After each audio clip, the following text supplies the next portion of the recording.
नमस्कार. मी महेश सावंत. महेश सावंत चेस या बुद्धिबळ चॅनलमध्ये तुमचे स्वागत करतो. बुद्धिबळात शेवटच्या खेळात प्याद्यांचे अत्यंत महत्त्वाचे स्थान असते.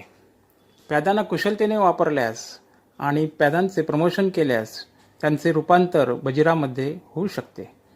खेळाच्या अखेरीस प्यादा आणि राजा विरुद्ध राजा या सोंगट्या असल्यास वेगवेगळ्या स्थितीमध्ये विजय किंवा ड्रॉ कशी होते हे आपण या व्हिडिओमध्ये पाहणार आहोत.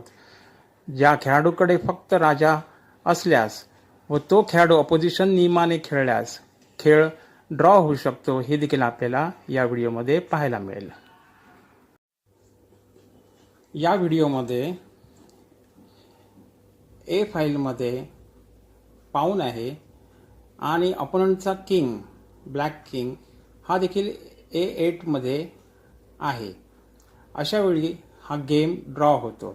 ए फाईलमध्ये जर का पाऊन असेल किंवा H फाईलमध्ये पाऊन असेल आणि H8वर किंग असेल अपोनंटचा किंवा A8वर जसं या व्हिडिओमध्ये A8वर किंग आहे ब्लॅकचा, त्यामुळे हा गेम स्टेलमेट होतो आणि व्हाईटची जी पाऊन आहे प्यादा आहे ती वजिरामध्ये कन्वर्ट होत नाही. मित्रांनो, या पोझिशनमध्ये व्हाईटची अथवा ब्लॅकची म्हणजेच कोणाचीही पहिली चाल असल्यास योग्य पद्धतीने व्हाईट खेळल्यास व्हाईटच जिंकतो आहे. कसे ते पाहू.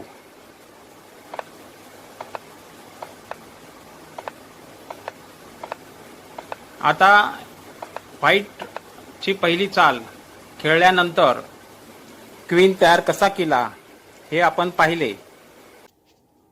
आता ब्लॅकची पहिली चाल असल्यास काय होते ते पाहूया.